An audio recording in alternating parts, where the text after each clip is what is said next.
আগের চোর, 2 দিন আগের বাড়িঘর লুটপাট করা, 2 দিন আগের মদখোর, 2 দিন আগের গুন্ডা, 2 দিন আগে মারামারি করা, 2 দিন আগের ওই খারাপ লোকটা এখন জাতির নেতা। ওকে কি আমি মনের থেকে শ্রদ্ধা করি নাকি? ক্ষতি করতে পারে আমার, এই ভয়ে তাকে সম্মান করি। আল্লাহর নবী বলেছেন ওয়ায়ুকরামুর রাজুলু মাখাফাতা শাররিহি, সে ক্ষতি করবে এই ভয়ে তাকে সম্মান করি। এরা কারা? কোন দেশের বাসিন্দারা? কি কারণে কয়েকজন রাস্তায় দাঁড়াবে আর আহলেসের প্রোগ্রাম বন্ধ হয়ে যাবে? যে ভূখণ্ডের উপরে দাঁড়িয়ে আছেন, এটা আহলেসের যুদ্ধের ফসল, তাদের রাজনীতির ফসল, অত সহজ নয়।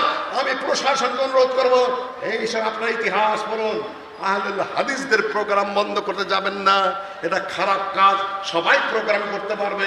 আপনারা কি গণতন্ত্র পুনরুদ্ধারের প্রচেষ্টা করছেন, সংস্কার প্রচেষ্টা করছেন, তাহলে এরা কারা যারা রাস্তায় দাঁড়ায়? এদের পাছার মধ্যে কোন চেপেটা করেন?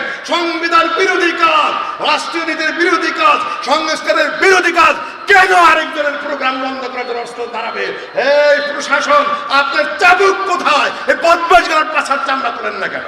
আজকের সূর্য পূব দিক থেকে উঠছে, সেদিন যে সূর্য পশ্চিম দিক থেকে উঠবে, এই সূর্য ঠেকানোর মতো সাধ্য আপনার আছে না? আপনার সেই চিন্তা আছে সূর্য যখন পশ্চিম দিক থেকে একবার উঠে যাবে তখন আর কারো তওবা কবুল হবে না, কারো ঈমান গ্রহণযোগ্য হবে না। কোরআনের আয়াত আপনার পড়ে নিন, সূরা আল আনআমে রয়েছে, অন্যান্য জায়গায় ইশারা রয়েছে, আমার তেলাওয়াত করার সময় নাই। তখন আর ঈমান গ্রহণ করা হবে না। সূর্য পশ্চিম দিক থেকে উঠে গেল, আপনি তখন আস্তাগফিরুল্লাহ পড়বেন, তওবা করবেন, ঈমান আনবেন। এই তওবা আর ঈমান তখন আল্লাহর কাছে কবুল হবে না। এই জন্য আল্লাহ বলেছেন বাদিরু, দ্রুত গতিতে ঈমান এনে নাও, দ্রুত গতিতে আমল দুরুস্ত করো। কেন? কিয়ামতের এই আলামত জাহির হওয়ার পরে 1000 বার যদি তুমি তওবা করো, তওবা আর গ্রহণযোগ্য হবে না, কবুল হবে না। পথে পথে শুধু ঘুরে ঘুরে মরতে হবে। ওয়ায়াফিদুল মাল, মাল বেড়ে যাবে, ধন সম্পদ বেড়ে যাবে, টাকা পয়সা বেড়ে যাবে। এই যে 50 বছর আগের লোকদেরকে জিজ্ঞাসা করেন, এইরকম স্টেজের কোনো খবর ছিল নাকি?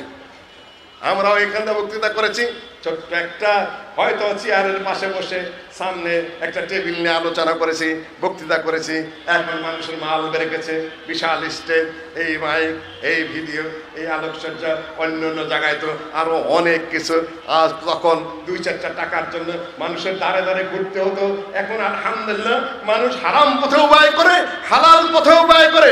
আলহামদুলিল্লাহ মানুষের কাছে একটা দ্বীনি জলসার জন্য, একটা ইসলামী কাজের জন্য হাত পাতলে মানুষ এখন ফেরত দেয় না। আল্লাহর রহমতে ভালোই দেয়। এটা কিয়ামতের আলামত, কিন্তু খারাপ আলামত না, ভালো আলামত। সম্মানিত উপস্থিতি, ইয়াফিদুল মাল, মাল বেড়ে যাবে, ধন সম্পদ বেড়ে যাবে। চাষি যখন খেতে চাষ করতে যাবে, লাঙ্গলের ফলার আগায় স্বর্ণ রৌপ্য বেরিয়ে আসবে। এইরকম ধন সম্পদ বেড়ে যাবে, টাকা পয়সা বেড়ে যাবে। যাকাত নেয় মানুষ দাঁড়ে দাঁড়ে ঘুরবে, আমার এই দানটা নাও, আমার এই যাকাতটা নাও। তখন ওই দরিদ্র বলবে, কালকে যদি আসতো তাহলে নিতাম, আজকে আমার আর কোনো প্রয়োজন নাই। আপনারা আজকে চাইলে দিতেছেন না, কালকে কি হবে আপনি জানেন না।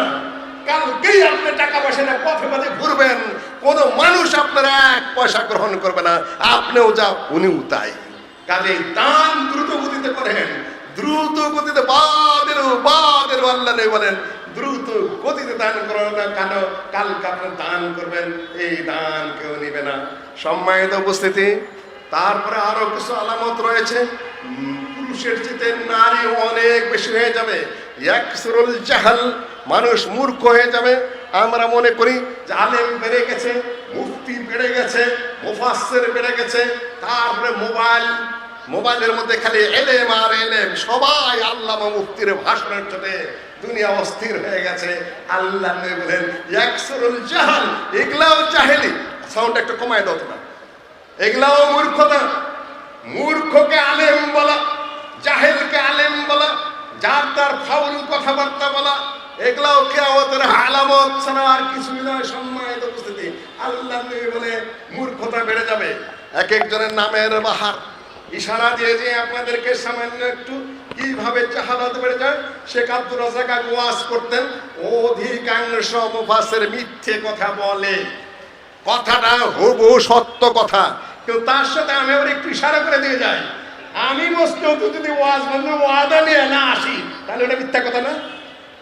আয়াতুল মুনাফিক সালাস, ইযা হাদাসা কাযাবা ওয়া ইযা ওয়া'আদা আখলাফা ওয়া ইযা উতমিনা খানা। কথা বললে মিথ্যা বলে, আমানত দিলে আমানতের সে খেয়ানত করে, ওয়াদা করলে খেলাফ করে। এগুলা খালি মুফাসসির কোন আমানত বহু মুসলিউদ্দিন বড় বড় বক্তারা মিথ্যা কথা বলে ওয়াজ মাহফিলে আসে না, ওয়াজের ডেট দিয়া। খালি মুফাসসির আমার মতো বড় বড় হুজুরা ওই কাজ করে, তার একটাই বর্ণ তার চেয়ে বেশি। মুফাসসির খালি মিথ্যা কথা বলে, আপনারা আমানতের খেয়ানত করেন, আপনারা ওয়াদা খেলাফ করেন, মুনাফিকি শুদ্ধা করেন। কাজে এগুলা ওই একই অবস্থা। সম্মানিত উপস্থিতি, কিছু মনেই করেন না তাকাব্বুরের চোখে, তাকাব্বুরতে ফেটে পড়েন। নো নেভার, এগুলা খারাপ কাজ। সম্মানিত উপস্থিতি, আমি যে বলছি একসরল জাহাল, মূর্খতা বেড়ে যাবে। মুফাসসির সাহেবদের অবস্থা কি যে দুরবস্থা, কি যে দুর্গতি, আল্লাহ ওয়াহদাহু লা শারীকা লাহু ভালো জানেন। সম্মানিত উপস্থিতি, শ্রোতৃমণ্ডলী, এক একটা উদাহরণ দেই, কালকেই তো আবার ট্রোল করা শুরু করে দিবে। মুসলিম দেশে এটা কইলো সেটা কইলো, গালি গালাজ করে আমাকে অস্থির করে ফেলবেন। আচ্ছা তা করেন, যেহেতু আমরা কিছু শিখাইতে পারিনি আমাদের বাচ্চা কাচ্চাদেরকে, ছেলেমেয়েদেরকে, কাজেই করবে ব্যর্থতা আমাদের। তারপরও ইশারা করে দেয় মুফাসসিরদের কীর্তি। এক মুফাসসির বলে বেড়ান যে জাহান্নাম থেকে কারো সুপারিশে কোনো গুনাহগার উঠে আসবে না, মিজানের পাল্লায় মাপা হবে না। সর্বসম্মতভাবে এই মুফাসসির কাফের। হানাফি, শাফি, মালিকি, হাম্বলি কোনো পার্থক্য নেই। কিছু কঠিন বক্তব্য দিলাম, তার কিছুদিন পরে দেখলাম যে উনি বলে আমি তওবা করেছি, শেখ মামুনুল হকের কাছে বসে আমি এই আকীদা সহি করে নিয়েছি। তাহলে তুমি শেখ মামুনুল হকের কাছে বসলে তুমি 2-1 মাসের মধ্যে 10 বছর যাবত তুমি মুফতি, 10 বছর যাবত তুমি মুফাসসির, এতদিন কোন ঘোড়ার ঘাস কাটছো? সেদিন বক্তৃতা করছে আমার বগুড়ায়। জিয়াউর রহমান, তার ছেলের নাম তারেক রহমান কেন রেখেছেন? তারেক মানে হলো পথ, রহমান মানে রহমান, রহমানের পথ। ওই মুফাসসিরি ওয়াসসামাই ওয়াত তারেক ওয়া মা আদরাকা মা তারেক, এটা প্রাইমারি স্কুলের ছাত্ররা তরজমা জানে যে আকাশের উজ্জ্বল নক্ষত্র, তারাকা মানে দরজায় টোকা দেওয়া, ওয়াসসামাই ওয়াত তারেক। তারেককে তরিক বানাইছে। তারেক এবং তরিকের পার্থক্য কি এতটুকু যে গাধায় জানে না, সেই গাধায় একজন বাংলাদেশের বিখ্যাত মুফাসসির, বিখ্যাত মুফতি। ইয়াকসুরুল জাহাল, পথে ঘাটে বহুত আলেম আল্লামা, উস্তাদ খুঁজে পাই না আমরা, ক্লাসে বসলে ছাত্র খুঁজে পাই না। এক প্রশ্নের জায়গায় 2 প্রশ্ন করে আকার বসে থাকে, আমরাও বসে থাকি। পথিক আলেমের কোনো অভাব নাই বাংলাদেশে। আল্লাহ মাফ করুক আমাদেরকে। লেখাপড়া করো, পড়াশোনা করো, কিতাব খাটো, আলেম হওয়ার চেষ্টা করো। সম্মানিত উপস্থিতি, এই ইয়াকসুরুল জাহাল ইয়াকুল্লিল ইলম, এলেম কমে যাবে। এলেমের কথার ফাউল টক করা দুটো এক কথা নয়। সম্মানিত উপস্থিতি, এলেম কমে যাবে, মূর্খতা বেড়ে যাবে, তারপর জেনা বেড়ে যাবে, জেনা ব্যভিচার বেড়ে যাবে, গান বাজনা ঘরে ঘরে বাজবে। আল মাজামির, যেটা মাথার উপরে মিজমার, গান বাজনা চলতেই থাকবে, নর্তকীরা নাচানো শুরু হয়ে যাবে, ইত্যাদি ইত্যাদি বহুবিধ কিয়ামতের আলামত রয়েছে। এখন সবাই সবার ঘরের মধ্যেই রয়েছে, কম ও বেশি পার্থক্য রয়েছে। এগুলা সবই কিয়ামতের আলামত হিসাবে গণ্য। কিয়ামত যত কাছে আসবে ততই খারাপই বেড়ে যাবে, দুর্নীতি বেড়ে যাবে, অন্যায় বেড়ে যাবে, আপনার ভুল ত্রুটিগুলো বেড়ে যাবে। সম্মানিত উপস্থিতি, এই সকল বিষয়ে অধিকাংশ আলেম ওলামায়ে ঐক্যমত পোষণ করেছেন। হাদিস এতটাই সহিহ এবং সরিহ যে তার বিরুদ্ধে কিছু বলার মতো নাই। এই দেখেন, এত গন্ডগোলের পরে, এত কিছুর পরে দেশটা একটা পর্যায়ে আসলো। এখন কয় নম্বর স্বাধীনতা চলছে? ভুল ব্যাখ্যা দিবেন না। এই দেশ হঠাৎ আসেনি। এই দেশে ইংরেজদের বিরুদ্ধে যুদ্ধ করতে হয়েছে, শিখদের বিরুদ্ধে লড়তে হয়েছে, আহলে হাদিসের রক্ত ঝরেছে, সেখানে ওয়াহাবি আন্দোলন হয়েছে, ফারাইজি আন্দোলন হয়েছে, তিতিমুরিন আন্দোলন হয়েছে, এখানকার পটুয়াদিকে জেলে দিতে হয়েছে, তারপরে থানা পুলিশ করতে হয়েছে, তারপরে ধানি খোলার ওই আশিকুল্লাহ গাজী সাহেবের গায়ে বালাকোটের বুলেট লেগেছে, বহু মানুষের সম্পদ বাজেয়াপ্ত হয়েছে। পিনাকি ভট্টাচার্য পর্যন্ত সেটা আলোচনা করেছেন ফ্রান্স থেকে। আহলে হাদিসরা তাদের ইতিহাস পড়তেও চায় না, বলতেও চায় না। ওইটা হলো প্রথম স্বাধীনতা। ইংরেজদের মধ্যে, শিখদের মধ্যে সোজা অস্ত্র যুদ্ধ, গোটা ভারত উপমহাদেশ ব্যাপী তাদেরকে তছনছ করে দেওয়া হয়েছিল প্রথম যুদ্ধ। দ্বিতীয় যুদ্ধ রাজনৈতিক যুদ্ধ, যে রাজনৈতিক যুদ্ধ 1947 সালে এই দেশ স্বাধীন পাকিস্তান হয়েছিল, সেখানকার নেতৃত্ব হারিয়ে দিয়েছেন। তৃতীয় 71-এর যুদ্ধ, তারপরে আগস্ট, সেটা কি করবেন সেটা আলোচিত বিষয় রয়েছে। ঘোষণাপত্র আসার পরে বুঝতে পারবো কতটুকু শুদ্ধ করেছ, কতটুকু ভুল করেছ, কতটুকু পাশ কাটিয়ে গিয়েছ, আর কতটুকু সংযুক্ত করেছ। আমরাও বেউকুফ মনে করো না, আমরাও দেখছি, আমরাও লক্ষ্য করছি, আমাদেরও মূল্যায়ন থাকবে।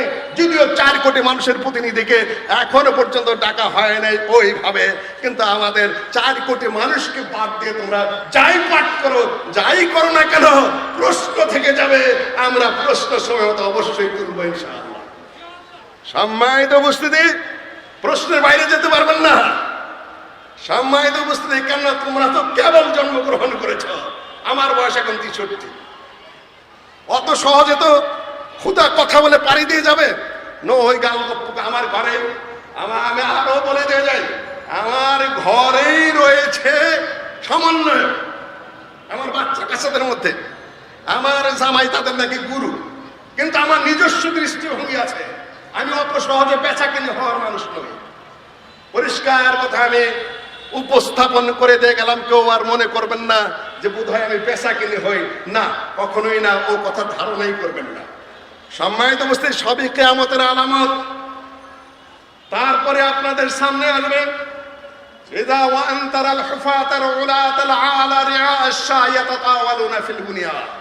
জিবরাইল আলাইহিস সালাতু ওয়াস সালাম জিজ্ঞাসা করলেন নবী মুহাম্মদ সাল্লাল্লাহু আলাইহি ওয়াস সাল্লামকে, কিয়ামতের আলামত কি? আল্লাহর নবীকে বললেন কিয়ামত কখন হবে। হাদিস সহিহ বুখারী এবং মুসলিমের। আল্লাহর নবী বললেন মাল মাসউলু আনহা আ'লামু মিনাস সাইল। যে ব্যক্তি জিজ্ঞাসা করছে তার চেয়ে যাকে জিজ্ঞাসা করা হচ্ছে তিনি বেশি জানেন না। অর্থাৎ জিবরাইল আপনিও জানেন না, আমিও জানি না। ইয়াসআলুনাকা আনিস সাআতি আইয়ানা মুরসাহা ফিমা আনতা মিন যিকরাহা ইলা রাব্বিকা মুনতাহাহা। কিয়ামত কবে হবে কেউ জানে? আমার হুজুর তো ঘোষণা দিয়ে দিয়েছিলেন 2023 সালে হইতেছে, তাই না? দেখা হয় মাঝে মাঝে, রসিকতা করি। কয়েকদিন আগে এয়ারপোর্টে দেখা হইলো, খুব গলাগলি করলাম, বললাম যে ভাই এগুলো না করলে হয় না। এর আগেও বললাম সাতক্ষীরায়, ভাই এগুলো না বললে হয় না। খালি হাসে, আবার যা বলে তাই বলে।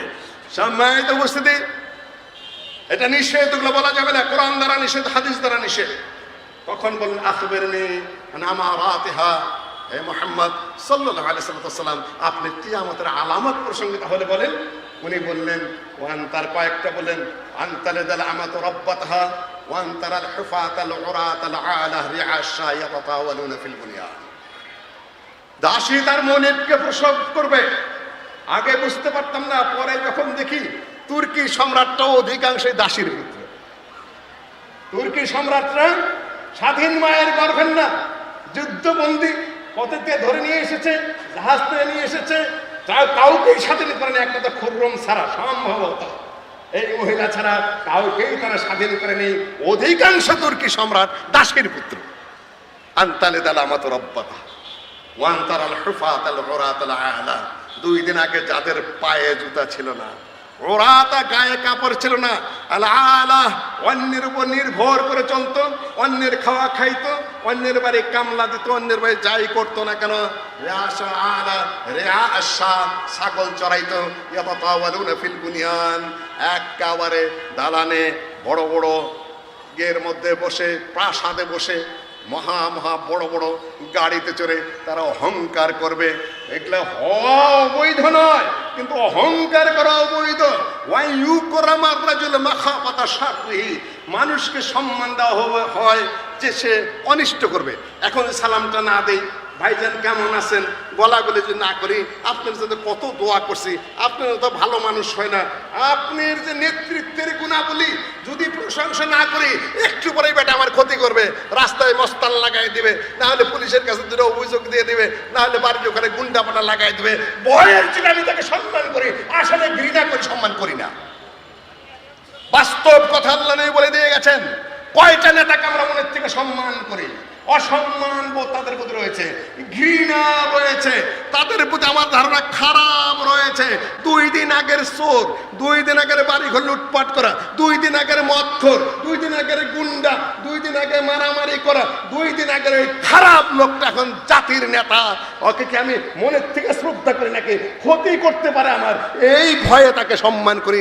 আল্লাহ নবী বলেছেন ওয়ায়ুকরামুর রাজুলু মাখাফাতা শাররিহি, সে ক্ষতি করবে এই ভয়ে তাকে সম্মান করি।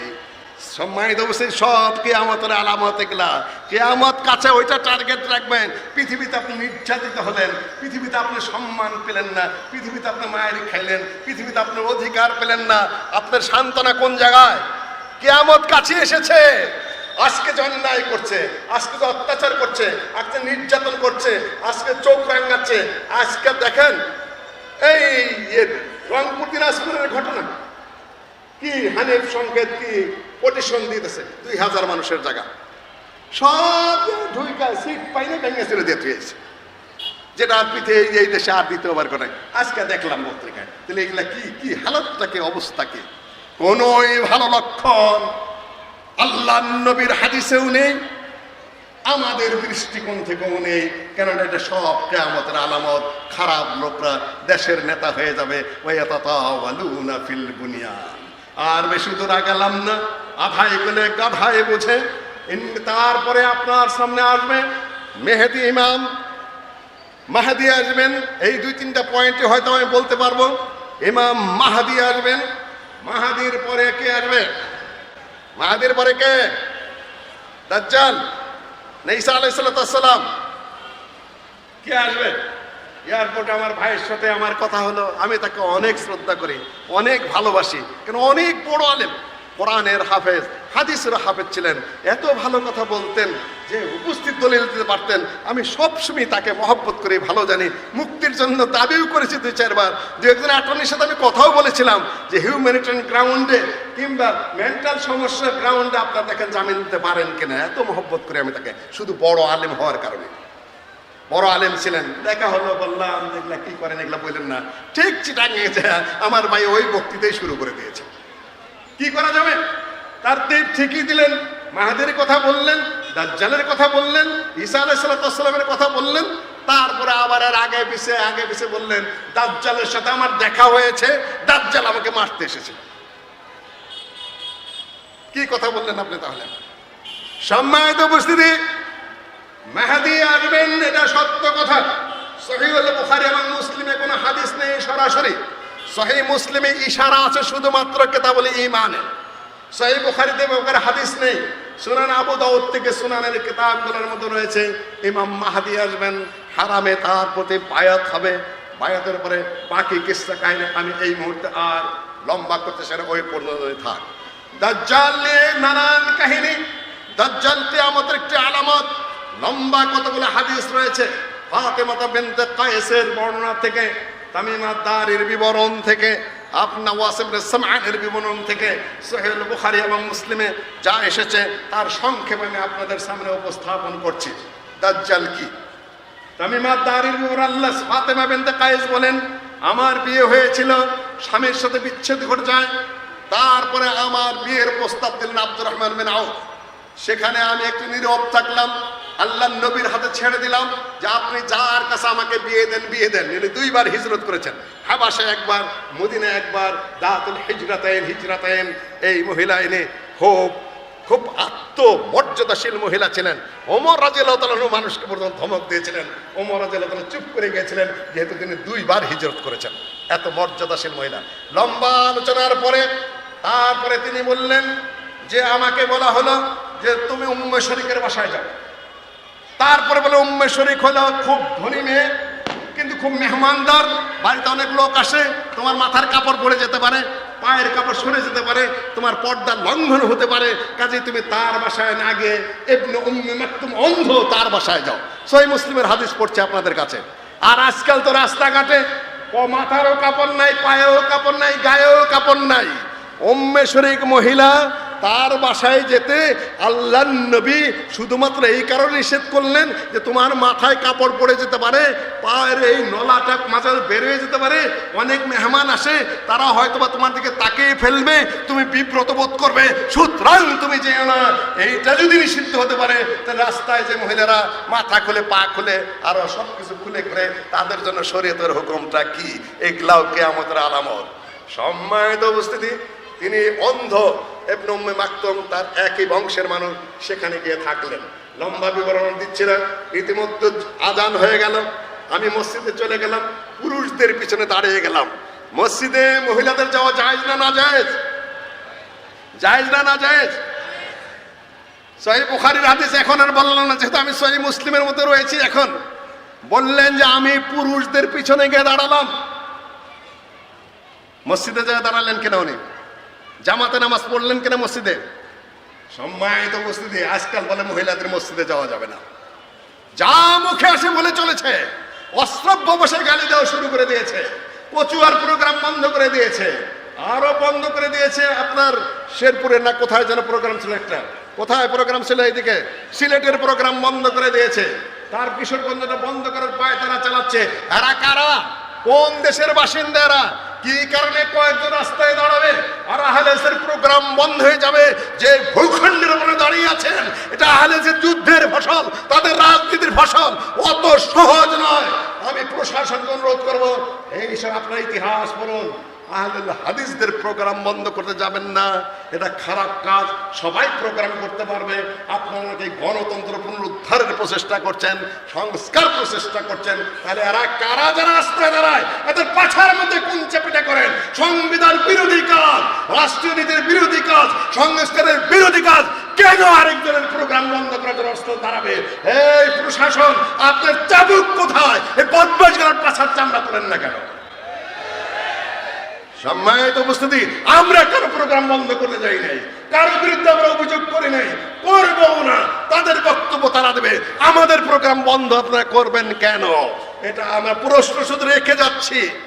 আমরা সহায়ক শক্তি যে কোনো উপায়ে। কাজেই আমি স্পষ্ট করে বলে দিয়ে যেতে চাই যে দেখুন তো, এই রাজধানীর মুখে সুন্দর ব্যবস্থাপনা হয়েছে। আমরা কথা বলছি, এখানে যদি হানাফি ভাইরা বলে কেউ বাধা দিবে? কেউ বাধা দেবে না। আপনারা আপনারা বক্তব্য দিয়ে যান। আমরা ক্রিমিনাল নই, আমরা ক্রিটিক্যাল নই, আমরা রাষ্ট্রবিরোধী সমাজ বিরোধী কোনো মানুষ নই। সম্মানিত উপস্থিতি, সালাত আদায় করলেন, আল্লাহ নবী বললেন, একটু হেসে দিলেন। হেসে দেওয়ার পরে সালাতের পরে বললেন যে তামিম আদ-দারি একটা কাহিনী বলেছে, সেই কাহিনীটা আমি যা বলি সেটার সাথে এক হয়ে গেছে। লম্বা কাহিনী আর বললাম না। নৌকায় উঠেছি, নৌকা চলে গেল বহু দূরে, একটা দ্বীপে নৌকা ঠেকলো, এমন ঝড় তুফান উঠলো, নৌকা তার লক্ষ্যভ্রষ্ট হয়ে চলে গেল এক দ্বীপে। সেখানে এক লোকের সাথে, তোমার নাম কি? বললাম জাসসাসা। আমরা বললাম জাসসাসা আবার কিসের? উনি বলবেন আমার খবর নেওয়ার দরকার নাই, ওই যে দেখো ওই ঘরের মধ্যে বসে আছে, ওর কাছে যাও, ওর কাছে গিয়ে তোমরা কথাবার্তা বলো। ওর কাছে যাওয়া হলো, দেখা গেল যে একটা বিশাল দৈত্যের মতো এক মানুষ, শরীর শুদ্ধ, শুধু লোম আর লোম, তার মুখ কোথায় কি কোথায় কিছুই বোঝা যায় না। যে বললাম যে আচ্ছা জাসসাস আছে, বললো যে এই ঘরের মধ্যে কিছু আছে, এই দাজ্জাল কি? হ্যাঁ আমি তো দাজ্জাল, আমাকে বন্দি করে রাখা হয়েছে, হাত ঘাড়ের সাথে বেঁধে রাখা হয়েছে, ওই উযানু লি, আমাকে অনুমতি দেওয়া হয় বের হওয়ার জন্য। ক্রিটিক্যাল জায়গাগুলো মনে রাখবেন হাদিসের। হাদিস পুরাপুরি না পড়ে নিজের ভাব মতো নিজেরা উপস্থাপন করবেন না। আমাকে অনুমতি দেওয়া হয় বের হওয়ার জন্য, তারপর আমি বের হবে। কখন বের হবে দাজ্জাল? নিজের ঠিকানা তাকে অনুমতি দেওয়া হবে, তাকে অনুমতি দেওয়া হবে। কিন্তু আমার ভাইয়েরা ওয়াজ শুরু করেছেন রাগের চোটে মাহদির বিরুদ্ধে, নিজেই দৌড়ে বাইরে আইসা তারপরে এই করবেন সেই করবেন। হাদিস পুরা পড়েন, আপনারা মুহাদ্দিস, তা আমি জানি, আমি আপনাদের ইলমের অস্বীকার করছি না, কিন্তু নিজেরা একটা কিছু বলতে চাচ্ছেন, এটা গ্রুপ কায়েম করেছেন, গ্রুপের অনুকূলে শব্দগুলো বেছে নিচ্ছেন, কিন্তু এই জন্য সহিহ হাদিসের শব্দগুলো আপনাদের চোখের সামনে পড়ছে না। যেরকম আমাদের মুহাদ্দিসের সামনে সহিহ বুখারীতে এই আমিন জোরে বলার হাদিস পড়ে না, রফুল ইয়াদাইনের হাদিসও বলে না, ইত্যাদি ইত্যাদি দেখে যান, কিন্তু মনে পড়ে না। আপনাদের এই একই দশা হয়েছে। দাজ্জালের হাদিসগুলা বুখারীতে যেভাবে আছে, মুসলিমে যেভাবে আছে, আবু দাউদে যেভাবে আছে, মুসনাদ আহমদে যেভাবে আছে, আপনাদের চোখে পড়তেছে না। দাজ্জাল নিজে থেকে ছুটতে পারবে না, আল্লাহ তাকে অনুমতি দিবেন, তারপর সে বেরিয়ে আসতে পারবে। কতগুলো পয়েন্ট ধরে নিয়ে যাবেন, আবল তাবল পেশাল আর কত হবে মাঠে ঘাটে। ধীর স্থিরভাবে শুনে নেন, কয়েক মিনিটের মধ্যে অনুমতি দেওয়া হবে। তারপরে বলে তোমরা কোথা থেকে এসেছো? আরব থেকে এসেছি, জাহাজ বা নৌকায় হয়ে পর্যন্ত নিয়ে এসেছে আমাদেরকে। তারপরে কি শোনো, নাখলে বাইসানের অবস্থা কি? বাইসান নামক খেজুরের বাগানের অবস্থা কি? যা আছে ঠিক আছে, ফল দেয়, যে হ্যাঁ ফল দেয়। তার পাহাড়ের তাবারিয়ার অবস্থা কি? তাবারিয়ার যে ছোট্ট নদী, সেটার অবস্থা কি? পানি আছে, যে হ্যাঁ পানি আছে। সেখান থেকে সিঞ্চন করতে হয়, যে হয়। আইনে জোগাড়ের যে ঝর্ণা, জোগাড়ের সে ঝর্ণার থেকে পানি ওঠে, যা পানি ওঠে যা। তারপরে যে লোকটা এসেছে সে তার কি অবস্থা? যে আমাদের নবী এসে নবী আল উম্মি, যে নবী আল উম্মি যে এসেছে তার কি অবস্থা? যা সে তো বিজয়ী হয়ে গেছে, তিনি বিজয়ী হয়ে গেছেন। আরবেরা তার নেতৃত্ব, কর্তৃত্ব, নবুয়ত মেনে নিয়েছেন, যে তার মধ্যেই ভালো রয়েছে, ভালাই রয়েছে। এইখানে গিয়ে থামলেন আল্লাহর নবী। তারপরে বললেন শোনো, তিনি মেম্বারের মধ্যে 3টা টোকা দিলেন। দাজ্জাল যখন আসবে, দাজ্জালকে যখন অনুমতি দেওয়া হবে, সারা পৃথিবী 40 দিনে এসে প্রদক্ষিণ করবে। 40 দিনে প্রদক্ষিণ করবে, কিন্তু মক্কায় ঢুকতে পারবে না, মদিনায় তাইবাতে ঢুকতে পারবে না। কেননা মক্কা মদিনার চতুর্দিকে ফেরেশতারা তরবারি হাতে, মারণাস্ত্র হাতে দাঁড়িয়ে থাকবে। মক্কায় দাজ্জাল ঢুকতে পারবে না, মদিনাতেই ঢুকতে পারবে না। তারপরে মেম্বারের মধ্যে তিনি লাঠি দিয়ে ঠোকা দিয়ে বললেন, হাদি তাইবা, হাদি তাইবা, হাদি তাইবা। মদিনা হলো তাইবা, মদিনায় তাইবা, মদিনায় তাইবা। মদিনায় এবং মক্কায় দাজ্জাল ঢুকতে পারবে না। কতগুলো জিনিস আমি ইশারা করে যাচ্ছি, পরে কিন্তু আবার প্রশ্ন করব, আমি জবাব নেব আপনাদের কাছ থেকে। এটা পাঠচক্র হলে ভালো হতো। আল্লাহ নবী বললেন, অন্য হাদিসে এসেছে যে দাজ্জাল 40 দিন পর্যন্ত পৃথিবী প্রদক্ষিণ করবে। সেখানে 40 দিনের একদিন হবে সমান 1 বছরের সমান, আরেক দিন হবে 1 মাসের সমান, আরেকদিন হবে 1 জুমা বা 1 সপ্তাহের সমান, আর বাকি দিনগুলো হলো নর্মাল যে দিন এইরকম। তাহলে কত বছর হলো? প্রশ্ন। 40 দিন, 40 দিনের একদিন হলো 1 বছরের সমান, আরেক দিন হলো 1 মাসের সমান, আরেক দিন হলো 1 সপ্তাহের সমান, আর বাকি দিনগুলো কি যেমন দিন তেমনই। 40 দিনে একদিন মাঝখানে হয়ে যাবে। কোনো বৈজ্ঞানিকের বাবার সাধ্য আছে, কোনো ভৌগোলিকের বাবার সাধ্য আছে, কোনো ফিজিক্সের প্রফেসরের সাধ্য আছে 40 দিন আমি সূর্য উঠতে ডুবতে দেব না। আল্লাহ যদি নির্দেশ দেন, কারো সেটা চালানোর সাধ্য আছে? কিছুই না। তারপর আবার দিন নরমাল হয়ে যাবে। সম্মানিত উপস্থিতি, 40 এই অবস্থায় চলবে। তারপরে ইমাম ইবনে কাসির হিসাব বের করে দিয়েছেন যে কিভাবে এই দিনগুলো চলবে। সম্মানিত উপস্থিতি, আজ কত বছর যাবত শুনছি দাজ্জাল আসতে, দাজ্জাল আসতে, দাজ্জাল আসতে। কয় বছর গেছে? 2019 সাল থেকে শুনছি। আর এটা কত সাল? 25 সাল, 20, 21, 22, 23, 24, 5-6 বছর দাজ্জাল থাকবে মাত্র 40 দিন। 5 বছরের মধ্যে আর দাজ্জাল শেষ হয়ে গেছে। সম্মানিত উপস্থিতি, এগুলো হলো সব গাঁজাখুরি কথাবার্তা। নিজেদের কথায় নিজেরা আটকে যাচ্ছেন। দাজ্জাল লেখা আমেরিকা এই সেই নানান কিছু চালাচ্ছে, ইত্যাদি ইত্যাদি নানান কাহিনী গপ্প শুরু করে দিয়েছে তারা। অতীতের আলেমেরা সব গবেষণা সেরে রেখেছেন, নতুন করে কোনো তথ্য দেওয়ার কোনো প্রয়োজন নাই। দাজ্জাল যেভাবে আসবে, জান্নাত বানাবে, জাহান্নাম বানাবে, তার পক্ষে যে যাবে তার কি হবে ইত্যাদি সব বিবরণ হাদিসের মধ্যে রয়েছে। বিভ্রান্ত হওয়ার কোনো কারণ নেই। সম্মানিত উপস্থিতি, কতগুলা দাজ্জাল আসার আগে আবার কতগুলা দাজ্জাল আসবে? দাজ্জাল সর্বমোট কয়জন কে বলতে পারবেন? না, ওটা দাজ্জাল আল আকবার। নতুন তথ্য দিয়ে যায়। আর দাজ্জাল আল আকবার একজন, সবচেয়ে বড় দাজ্জাল একজন। আল্লাহ নবী বলেন কিয়ামত অতদিন পর্যন্ত হবে না যতক্ষণ পর্যন্ত 30 জন দাজ্জাল না আসবে। দাজ্জাল হাদিস যারা বানায়, জাল কাহিনী যারা বানায়, মিথ্যা কথা বলে শরীয়তের দিকে যারা ডাকে, ইসলামের কথা যারা ডাকে, তাদেরকেও আল্লাহ নবী দাজ্জাল বলেছেন। দাজ্জালুনা কাযাবুন, যারা দাজ্জাল এবং যারা মিথ্যা হাদিস বর্ণনা করে তাদেরকেও দাজ্জাল বলা হয়েছে। মিথ্যা কথা যারা বলে, প্রতারণা করা যারা করে, ধোঁকা তারা হলো ছোট ছোট দাজ্জাল। আর দাজ্জাল আসাজেল, এরা হলো ছোট ছোট দাজ্জাল। 30 জনের মধ্যে সবাই নবুয়তের দাবি করবে। কোন কোন হাদিসে 27 জন এসেছে, কোন কোন হাদিসে প্রায় 70 জনের কথা আসছে। ছোট ছোট টুকরা টুকরা দাজ্জাল, কিন্তু সবচেয়ে বড় দাজ্জাল যেটা, সেটা থাকবে 40 দিন মাত্র। আমামাদ দাজ্জাল সিরিনা খাদ্দা, দাজ্জাল আসার আগে কতগুলো ধোঁকাবাজি চলবে, কতগুলো ধোঁকাবাজি চলবে। তার একটা হলো ইউকাদ্দাবু ফিহা সাদিক, সত্যবাদীকে মিথ্যাবাদী বলা হবে। আলেম ওলামা সহজ সরল মানুষ ধৈর্য নিয়ে দুনিয়ার মিথ্যা মামলা, জেনার মামলা, প্রতারণার মামলা, খুনের মামলা, নানার মামলা, অবৈধ অস্ত্রের মামলা, জঙ্গির মামলা, দুনিয়ার যত অকথ্য কথাবার্তা আলেমদের নয় বলা শুরু হয়ে যাবে।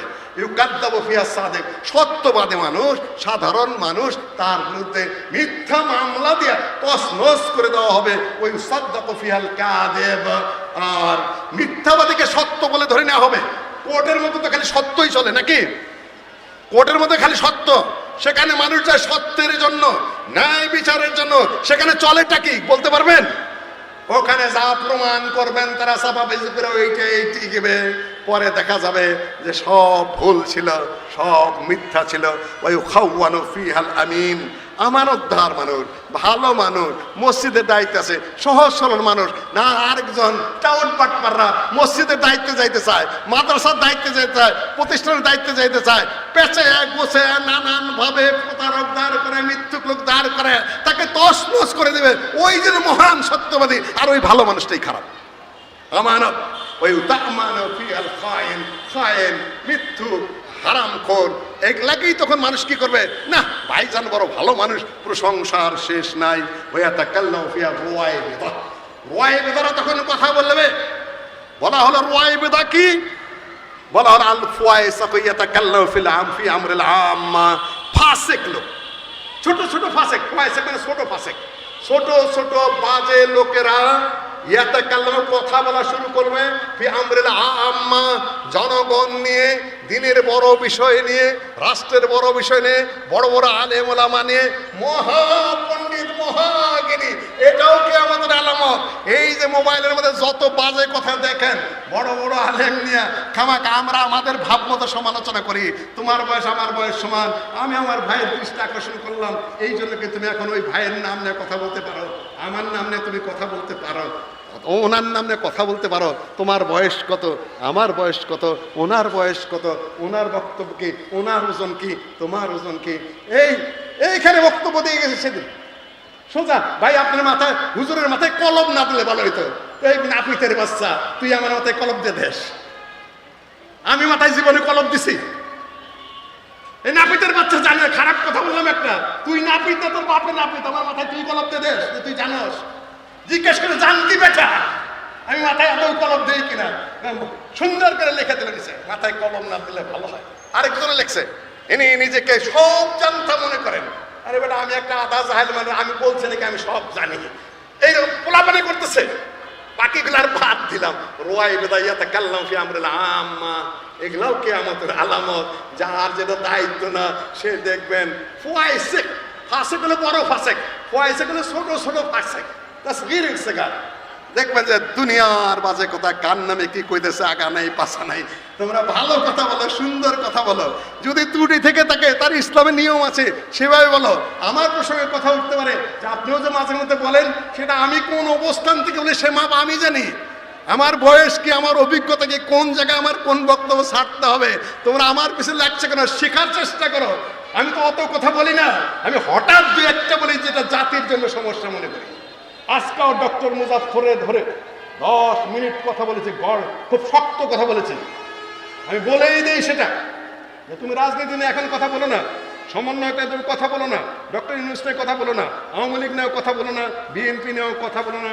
কেননা যেটা আমি অনুভব করি আমার বয়স এবং অভিজ্ঞতায়, এগুলা বলার মতো অবস্থান এখন হয়। তুমি যে আলোচনা করছিলে সেই আলোচনা করো, কেন স্লিপ অফ টাং তোমাদের হয়ে যাবে, তা না গোটা কম আবার বিপদে পড়বে। তোমরা তো বক্তৃতা করা মনে করি বক্তৃতাই করে যাচ্ছি, কিন্তু সেখানে হিসাব হচ্ছে, গোয়েন্দা বিভাগের হিসাব আছে, রাষ্ট্রের হিসাব আছে, যেটা না তুমি বক্তৃতায় মতো বক্তৃতা করে চলেছ, কিছু মনে করেন আবার মুজাফফর বলবে, আবার যে ওখানে বলে দিলেন তোমরা আবার মনে করবা যে শুধু আব্দুল্লাহকে একটু বলেছেন, না ওকেও বলেছি, কাজী ইব্রাহিমে ওকে বলি, একটু বয়স বেশি, আমি একটু বলি, কেউ না মানলেও বলে বলার চেষ্টা করি, কোটা কম যেন আবার বিপদে না পড়ে। আমাদের সেফ পজিশনে থাকতে হবে, সেফ পজিশনে যতক্ষণ থাকবে ততদিন দাওয়াতি কাজ সুন্দর চলবে। সম্মানিত উপস্থিতি, কাজেই তোমরা শেখার চেষ্টা করো, বোঝার চেষ্টা করো, ঐক্যবদ্ধ হওয়ার চেষ্টা করো, কাছে হওয়ার চেষ্টা করো। আমার কোনো ভুল থাকলে ব্যক্তিগত হয় তোমরা বলো, আপনি যে মাঠে বলেন, মাঠে আমার মাপ নিয়ে বলে আমার হিসাব মতো বলি, তোমার মাপ আর আমার মাপ তো এক না, এটা পৃথিবীর স্বাভাবিক নিয়ম। সম্মানিত উপস্থিতি, আমি আমার যেহেতু সময় আগেই শেষ, কেউ কিছু মনে করো না, আমরা একটা সম্মিলিত কম বানাতে চাই, একটা নেশন বিল্ড করতে চাই, সুন্দর একটা জাতি করতে চাই। এই জন্য মাঝখানে বহুত কিছু যাবে, এই জন্য আমি বিচলিত না। 2-4-5 বছরের পরে হয়তো আমাদের সব কিছুটা একটা ক্লিয়ার পর্যায়ে আমরা পৌঁছে যাব। আমরা আশাবাদী মানুষ, যা কিছু চলছে সবেতে আমাদের আলামত। এরপরে সিংহায় ফুৎকার দিয়ে দেবে এক সময়, সিংহায় ফুৎকার দেওয়ার সাথে সাথে এই সবই চলতে থাকবে। দাজ্জাল শেষ হয়ে যাবে, দাজ্জালের পরে আবার আসবে ইয়াজুজ মাজুজ। 2 মিনিটের মধ্যে বক্তব্য শেষ করছি। তারা এই যে নাখলে জোগাড়ের পানি খেয়ে যাবে, বাহারে তবারিয়ার পানি খেয়ে যাবে, নাখলে বাইসান শেষ করে দিয়ে যাবে, মুহূর্তের মধ্যে সারা পৃথিবী তছনছ করে ফেলবে।